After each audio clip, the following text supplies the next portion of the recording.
ច្រៀងចម្រៀងភញ្ញាជូនស្រីមុំ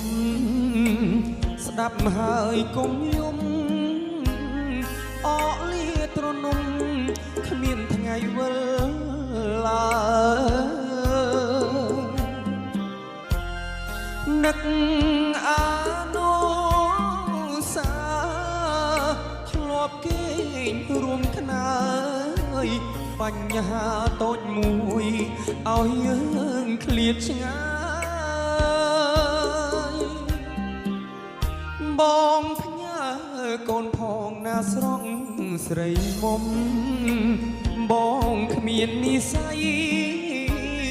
ថែកូនថ្លៃដោយផ្ទាល់ដៃឡើយរូបអូននេះជាខ្ជិលដងហើមជាទឹកសន្សើរផ្ដើមកូនឲ្យរុំអោកូនសំឡាញ់ឲ្យប៉ាសុំទុំដែលឲ្យកូនប្រុងរួមនៅឯកាខ្វះភាពកក់ក្ដៅរស់នៅពីបាព្រោះតែគ្រួសារដើរដល់ផ្លូវបែកយប់ស្ងាត់នៅ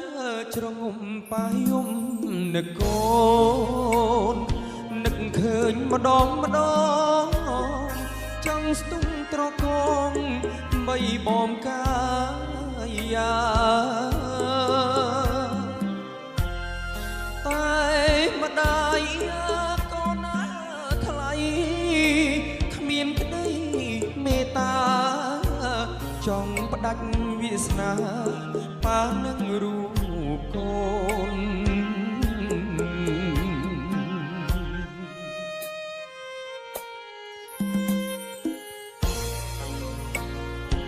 កូនប៉ា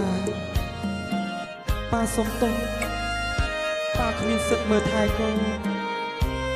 ផ្ដល់ភាពកក់ក្ដៅឲ្យកូនដូចប៉ាគេដទៃកូនកុំយំរកប៉ាណា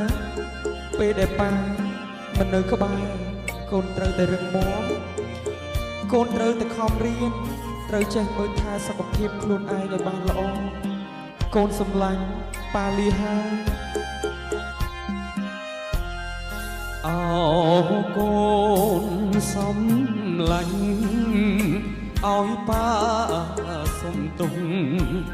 ដែលឲ្យកូនប្រុងរស់នៅឯកា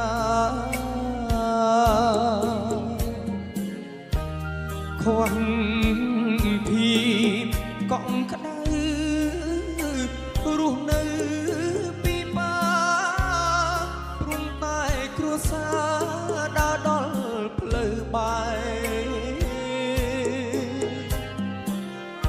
យប់ស្ងាត់នៅជ្រងំប៉ាយំនឹកកូននឹកឃើញម្ដងចង់ស្ទុំត្រកងបីបំកាយាតែ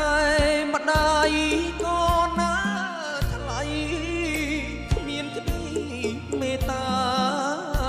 ចង់ផ្ដាច់វាសនា